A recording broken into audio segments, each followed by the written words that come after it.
welcome back to podcast Ruang Kreasi Komunikasi. Bersama aku Husna Agnasia sebagai host untuk episode kali ini. Wah, udah lama banget nih RKK Pakum yang tidak menemani sobat kreasi selama pandemi ini. Syukurlah saat ini keadaan sudah berangsur pulih dan kita kembali luasa untuk beraktivitas lagi nih. Buat sobat kreasi yang belum nonton episode-episode sebelumnya, yuk kita tonton lagi. Banyak ilmu dan informasi yang bakal kalian dapat dari podcast Ruang Kreasi Komunikasi. Di episode kita kali ini, kita yang akan membahas tentang komunikasi bangun relasi. Tentunya sobat kreasi paham betul nih, relasi membantu banget untuk urusan kita menjadi lebih mudah. Ada juga orang yang beranggapan bahwa relasi menentukan kesuksesan, jadi dapat mudah kerja, ada juga mudah mengurus ini itu, dan kita juga dapat cuan nih. Nah, bukan cuma itu, relasi ini bisa dikatakan sebagai bahasa halus dari orang dalam nih. Pas banget tema kita berkaitan dengan narasumber yang kita undang kali ini. Beliau ini merupakan salah satu founder dari Creativity Team. Tentunya tidak diragukan lagi dari cabang relasi yang dimilikinya ya. Karena kita bakal kupas tuntas episode komunikasi bangun relasi.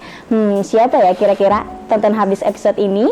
Ruang Kreasi Komunikasi kali ini jangan di skip ya, jangan di setengah-setengahin, langsung aja kita kenal. Selamat datang Kak Salvi. Halo, apa kabar? Baik, masa sih baik? Hatinya aman? Karena kita udah lama banget pandemi kita kali ini ya, jadi ini RKK sempat vakum gitu. Dan alhamdulillah banget saya kali ini bertemu dengan Kak Salvi sebagai narasumber. Alhamdulillah banget. Alhamdulillah banget. Boleh banget dong kenalin sama Kak Salvi nih, diri Kak Salvi, tentang Kak Salvi. Halo sobat kreasi, namaku Salvi. Aku bekerja di Creativity Team. Creativity Team itu ialah sebagai kreatif agensi di Banjarmasin, dan jabatan aku sebagai CEO dari Creativity Team itu. Oke, CEO ya, berarti domisilinya Kalimantan Selatan. Oke deh, domisili Kalimantan Selatan dan sekarang jadi CEO ya? Iya betul. Oh, keren banget CEO. Siapa sih yang nggak mau sama CEO gitu ya? Banyak. Kan? Oh, banyak. Oke, sebenarnya Kak Salvi, Creativity Team itu apa sih?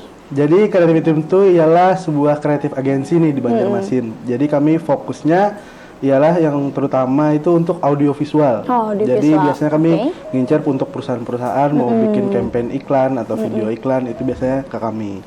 Tapi selain dari audiovisual, kami juga menawarkan dari segi campaign digital, terus event organizer, event yang ingin diselenggarakan itu bisa kami lakukan, sediakan. Kalau boleh tahu, anggota dari Creativity ini berapa sih? Berapa orang yang terlibat di dalam Creativity ini? Kalau anggotanya untuk yang utama itu ada 5 orang. Tapi kami setiap kegiatan tuh biasanya ngerekrut teman-teman yang berminat untuk belajar atau bergabung nih gimana sih dunia industri kreatif itu kalau di Banjarmasin ini. Oh, berarti tidak menutup kemungkinan bahwa bisa menambah atau merekrut orang ya gitu. Terutama kreatif agensi ini kayaknya memang lagi berkembang banget ya di daerah Kalimantan Selatan. Di Kalimantan Selatan lagi hype-hype-nya. Hype-nya banget, anjay hype. Anda sendiri ada? Saya tidak Oke, selain kesibukannya di bidang kreatif ini apa aja sih kesibukan?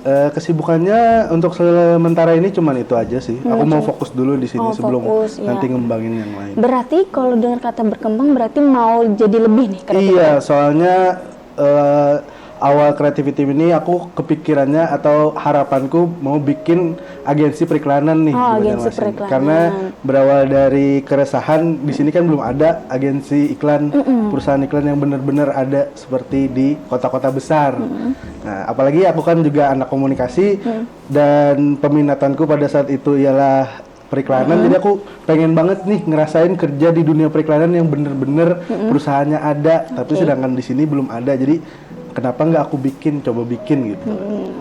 Jadi emang rata-rata kalau orang bikin sesuatu yang baru tuh berawal dari keresahan nggak sih? Iya, kayak ngelihat aku kayaknya resah banget ngeliat keadaan seperti ini. Stand up komedian banget. Kok jadi ke stand up komedian? Ya kan, stand up komedian berangkat dari keresahan hati. Kenapa? Tadi sudah dijelaskan ya kenapa jadi mau terjun ke bidang ini ya, karena berawal dari keresahan hati itu yang ngelihat bahwa industri periklanan di Kalimantan Selatan ini emang masih bisa dibilang masih bisa digenjot. Iya, digenjot gitu. Jadi kayak pengen aku kayaknya bisa deh bikin industri ini lebih berkembang gitu ya. Oke, selanjutnya itu apa sih menurut Kak Sofi? Kita berbicara tentang komunikasi itu relasi gitu ya kan. Menurut Kak Saufi relasi itu apa sih? Kalau menurut aku relasi itu sama seperti kita pertemanan. Jadi walaupun kita hubungannya dengan klien, dengan kerjasama perusahaan, tapi kita coba bangun kegiatan bekerja kita tuh seperti kita berteman atau bersahabat lah. Jadi bagaimana kita berinteraksi antar sesama orang lain itu jadi agar apa? Agar sama-sama tujuan yang ingin kita gapai bareng itu tercapai. Makanya itu aku memandang relasi itu seperti teman aja, jangan dipandang oh itu bos ini anak buah gitu. Sama seperti di tim juga kami selalu mandang kita sama-sama nih. Sebenarnya jabatan tadi itu cuman embel-embel doang. Berarti sesimpel hanya kakak tuh nganggap oh relasi itu artinya pertemanan. Iya, Berarti betul. semudah itu untuk dibuild ya untuk relasi itu. Bisa kasih contoh relasi yang paling mudah untuk dibangun gimana nih? Relasi yang paling mudah dibangun ya kita kenalan aja sama orang yang nggak kita kenal.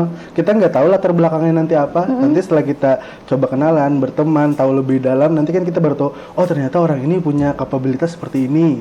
Oh ternyata orang ini bekerjanya di perusahaan ini. Nah dari situ bisa membuat kita sedikit lebih dekat lah menuju untuk misalkan kepentingan kita bekerja, membangun kerjasama, bikin project bareng gitu. Nah jadi gitu.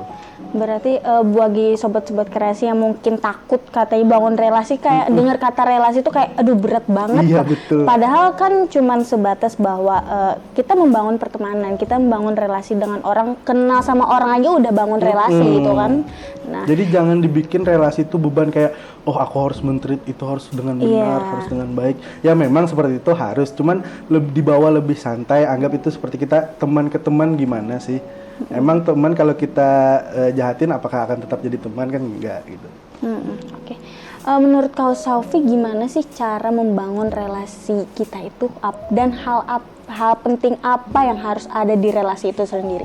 Yang hal penting yang harus ada di relasi itu menurut aku sih kepercayaan. Karena kalau kita sudah percaya antara kita dengan calon klien kita sudah terbangun koneksinya, itu untuk membangun sebuah project itu akan jalannya lebih enak dan akan lebih saling memahami, tahu nih porsinya sampai mana dan kita juga bisa memberi masukan kepada klien atau relasi kita harusnya seperti ini dan seperti ini. Nah, gitu ya.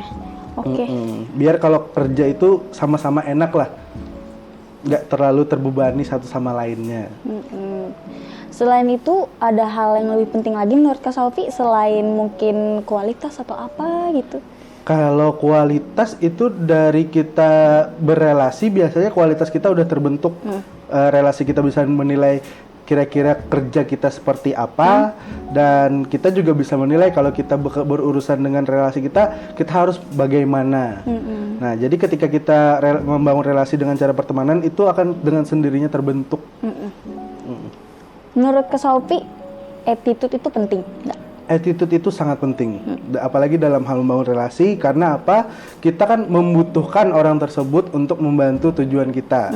Nah, jadi yang paling penting itu attitude, itu terus karya kita, baru nanti apalagi ya? Mungkin dari situ dulu aja. Jadi attitude, baru kita bisa tampilin karya kita sebenarnya sudah sampai mana gitu. Berarti attitude itu emang paling hal yang harus kita junjung tinggi ya kan gitu. Kalau kita membangun hubungan atau berinteraksi, kalau attitude-nya udah nggak terlalu bagus, otomatis kan orang yang nilai kita juga akan menurun. Apalagi kita punya karya yang bagus tapi tidak dibarengi dengan attitude yang baik, itu nanti hasilnya juga akan turun. Ya, betul banget.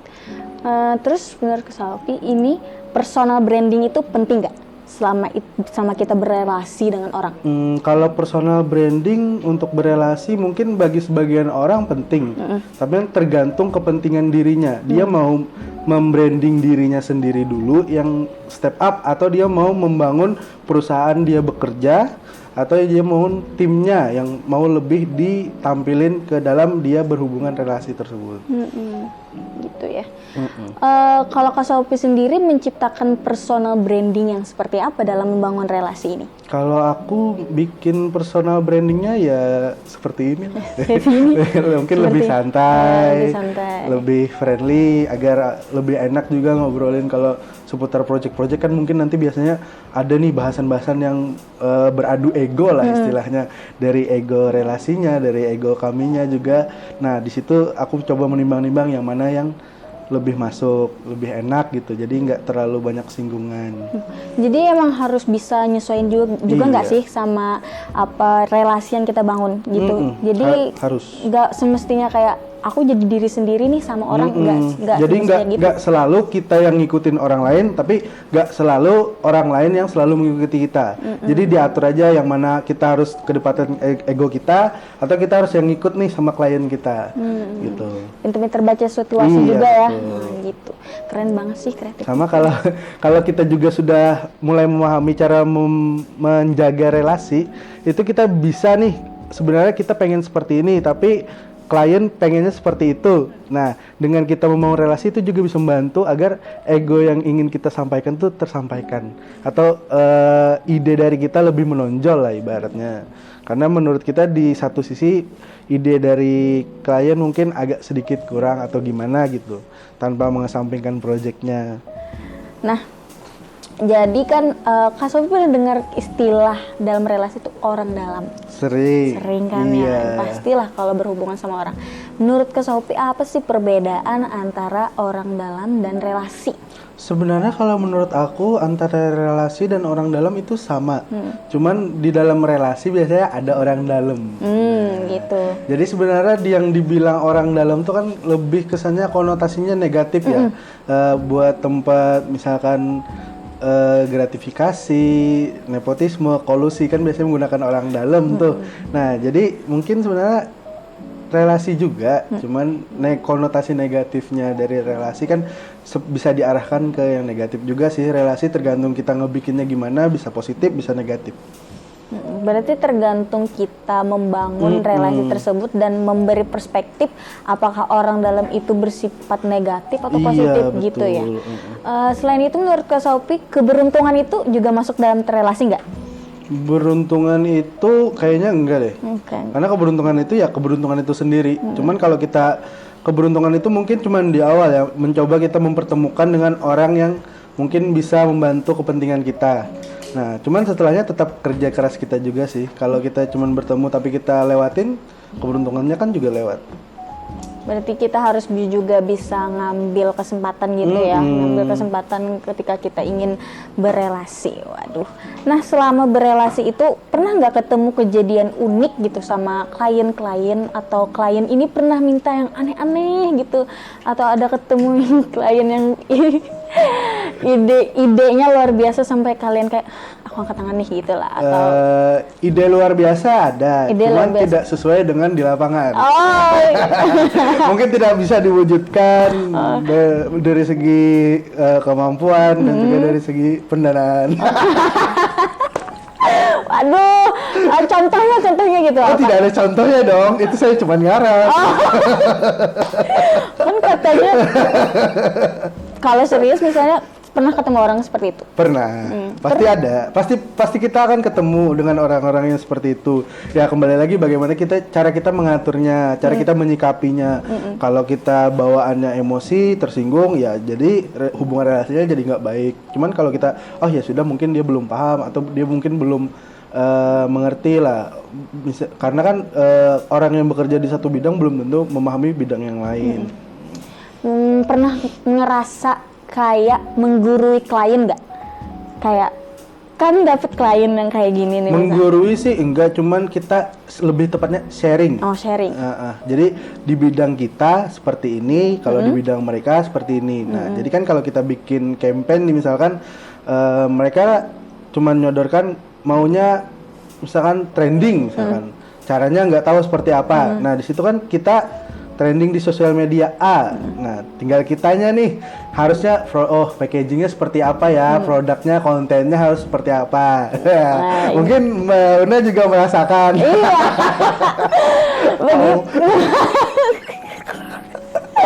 Jadi kayak emang dia harus tahu target, ya kan. Jadi kayak sharing-sharing aja sama klien gitu. Jadi ya. tinggal kita berikan pandangan kita kira-kira nih yang bisa bikin trending itu misalkan ngikutin seperti ini, konten yang ini. Nah, tinggal kita adaptasikan. Jadi kita nggak seibarnya kalau mau ngikutin karya orang lain boleh, cuman jangan tok sama persis gitu. Mungkin dari sisi cerita bisa diubah atau dari segi alur, dari sisi konten itu.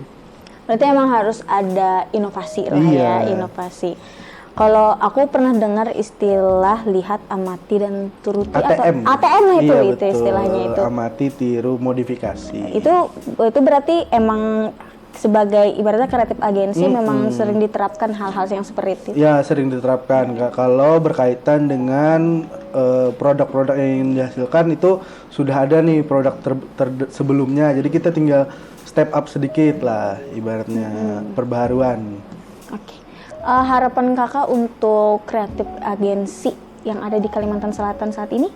Kalau harapan aku biar lebih menjamur lagi, lebih banyak lagi agar banyak pihak juga lebih teredukasi dan juga kita bisa sama-sama makin banyak karya yang dari daerah nih biar bisa coba lebih naik lah, lebih maju lah. Jadi nggak kalah sama kota-kota besar lainnya yang ada di Indonesia. Salah satunya dengan cara kita membangun relasi yang kuat itu sendiri ya kan. Oke. Nah, Sobat Kreasi, kali ini kita akan membacakan pertanyaan-pertanyaan dari Sobat Kreasi yang sudah penasaran dengan pembahasan tema kita kali ini. Wow. Nah, pertanyaan pertama itu dari Wibowo. Halo Wibowo. Halo Wibowo. Pertanyaannya keren banget nih kayaknya. Ada nggak sih relasi yang bikin ilfil? Relasi yang bikin ilfil ya? Ada nggak ya? Nggak ada deh. Masa sih? Ada dong. Semuanya baik-baik relasi semuanya saya. baik-baik ya kok. Atau mungkin tertutupi dengan sikap profesional atau tetap? Ya bisa jadi. Tapi baik-baik sih. Selama ini saya bertemu dengan relasi-relasi saya, alhamdulillah enak terus dan bisa terus kerja bareng gitu loh. Nah, yang penting-penting juga ketika kita membangun relasi jangan cuma membangun aja nih. Jadi gak cuma kenalan, bikin terus relasi sebanyak mungkin, tapi kita lupa sama relasi yang sebelumnya.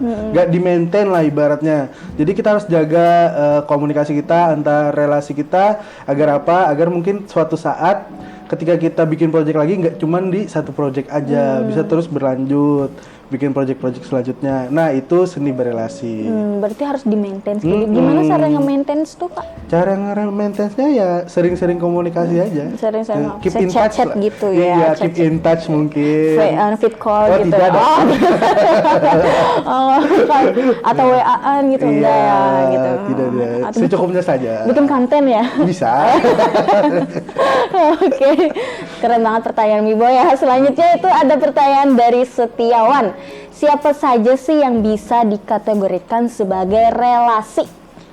Yang bisa dikategorikan sebagai relasi, siapa aja bisa dikategorikan sebagai relasi, tergantung kitanya punya kepentingan nggak, atau kepentingannya cuma berteman. Jadi sebenarnya kita mau relasi ini sama kayak kita berpolitik nih, seni kita berkepentingan, nah, sama-sama menuju kepentingannya masing-masing. Seni keren banget, ada politik-politiknya gitu ya? Iya, karena kita kuliah di Fakultas Ilmu Sosial dan Ilmu Politik. Keren banget, tapi kalau ngomong-ngomong FISIP sih, jadi kamu kenapa nih, ada apa dengan FISIP? Ada beloknya. Kita ke relasi nih, bukan FISIP ya. Siap. Oke, keren banget jawaban dari Saufi, dan kita ada di pertanyaan Adi nih. Oke, pertanyaan Adi ini pertanyaan terakhir kali ya. Kalau kita berelasi itu sah-sah aja nggak sih untuk mengharapkan feedback? Nah, kan ibaratnya relasi ini kayak berteman. Kalau berteman kan kita feedbacknya nggak ada. Yang penting cuman saling tukar komunikasi, tukar pikiran. Yang penting jalan bareng gitu kalau pertemanan. Tapi kalau relasi ini kan pasti ada nih yang kita pikirkan, aku pengennya bisa seperti ini, bisa tercapai tujuanku yang ini dalam berelasi. Jadi kemungkinan pasti ada feedback yang diharapkan dari setiap kita membangun relasi.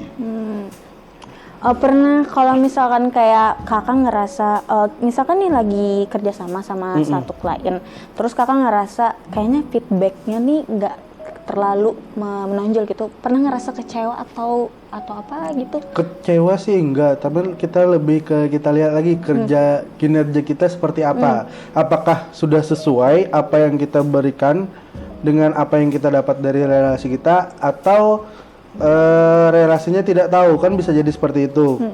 Karena ya itu tadi pentingnya relasi di awal. Jadi kita ketika membangun suatu proyek atau kerjasama, yang penting hubungan relasinya bagus, otomatis kan apa yang kita inginkan, apa yang kita harapkan bisa kita curahkan, bisa kita sampaikan, dan juga si relasi kita atau klien kita bisa ngasih tahu apa yang sih mereka ingin mau kerja bareng sama kita. Jadi jangan kalau sudah di tengah jalan merasanya aku sini aja kah dihargainya, kada diapresiasi lebih. Kadang kan banyak mungkin teman-teman juga ceritanya seperti itu. Ya mungkin karena di awalnya mereka tidak terlalu ngomong, iya. Cuman kan kalau ngomong belak-belakan juga belum tentu enak sama klien atau sama relasi kita. Nah di situ seninya. Di situ seninya, seni untuk membangun relasi. Nah kayak menurut aku relasi ini kayak hubungan. Iya. Kayak kamu mudah banget untuk memulai tapi susah untuk mempertahankan. Weh, iya, segitu betul. ya. Itu closing statement saya. Belum kan? Dicuri sama bagus, luar biasa. Oke deh, keren banget ya pembicaraan kita kali ini tentang relasi. Jadi aku lebih terbuka aja gitu ya, terutama bagian kayak relasi itu seperti pertemanan, karena segampang itu untuk kita membuild sebuah relasi sejenis kayak amang parkir juga. Tinggal kenalan. Iya, tinggal kenalan kita sudah relasi. Siapa tahu kita kembali lagi ke tempat itu, tidak perlu lagi bayar parkir. Halo Bang. Kayak biasa nggak bayar gitu ya. Iya, betul. Gitu. Oke. Nah, ada hal yang disampaikan lagi untuk sobat-sobat kreasi kita? Kalau untuk sobat kreasi mungkin kalau aku ngasih sarannya, yang pertama jangan coba dulu untuk gimana ya bilangnya ya, biar lebih enak. Jangan coba dulu untuk aku tuh sebenarnya di sini loh.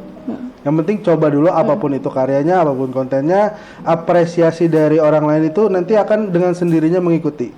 Dan itu pun berlaku ke relasi nanti yang sudah dibuat. Mereka klien atau relasi yang sudah dibuat, dia akan bisa menilai kita sendiri. Oh ini harus dikasih apresiasi yang lebih nih, pantas nih orangnya. Nah jadi ketika kita lagi coba ngebangun, lagi coba bikin, ya bikin aja. Terus kalau nanti nggak cocok sama relasi yang satu, bikin relasi baru, bikin kerjasama baru, bikin lagi karya yang baru. Nah jadi dari situ kan kita juga belajar tuh. Dari kitanya sendiri juga dapat pengalaman. Oh berarti aku harus seperti ini. Oh nanti bekerja seperti ini dengan teknik seperti ini, SOP seperti ini. Nah kadang ketika kita dengan bidang yang satu dengan bidang yang lain, atau perusahaan A dan perusahaan B, SOP-nya juga beda-beda dalam pembuatan kerjasama konten dalam konteks ini ya, kreatif agensi ini. Nah jadi tinggal kita bisa menyesuaikan. Oh kira-kira perusahaannya seperti ini. Oh berarti aku harus sikapnya seperti ini nih. Nah berarti aku ngomongnya coba bangun build relasinya ke bagian siapa nih, kan tidak selalu kita selalu ke pimpinan perusahaannya tersebut. Jadi kita lebih tahu tujuan kita kemana, kalau biar kita lebih enak menyampaikan aspirasi kita atau pesan yang ingin kita buat. Waduh mantep banget, gila keren banget. Itu bajunya juga keren gitu ya kan? Ya, keren. Beli di tidak ada. Sendiri. Kerja di Creativity. Ayo sobat-sobat yang mau kerja di Creativity buka open recruitment? Untuk sementara belum sih. Belum. Untuk project biasanya nanti ada, kami biasa cari teman-teman yang mau ikut collab lah. Oke, keren banget. Tadi aku juga udah dengar katanya apresiasi akan mengiringi, berarti itu harus juga dibandingi dengan kualitas diri nggak sih? Iya, betul. Kualitas diri, personal branding itu juga penting dalam relasi ya kan Kak? Oke deh, sudah dijawab semua nih pertanyaan dari narasumber kece kita hari ini, dari CEO Creativity Team, waduh kreatif agensi yang ada di Kalimantan Selatan.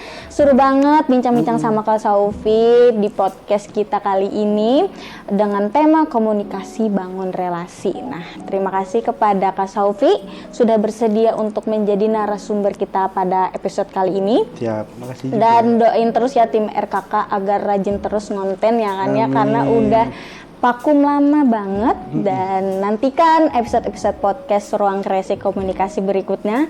Dan jangan lupa like dan subscribe ya, kan ada tombol loncengnya ya kan. Habis itu jangan lupa kita subscribe juga Komunikasi ULM, dan sampai bertemu kembali di Ruang Kreasi Komunikasi.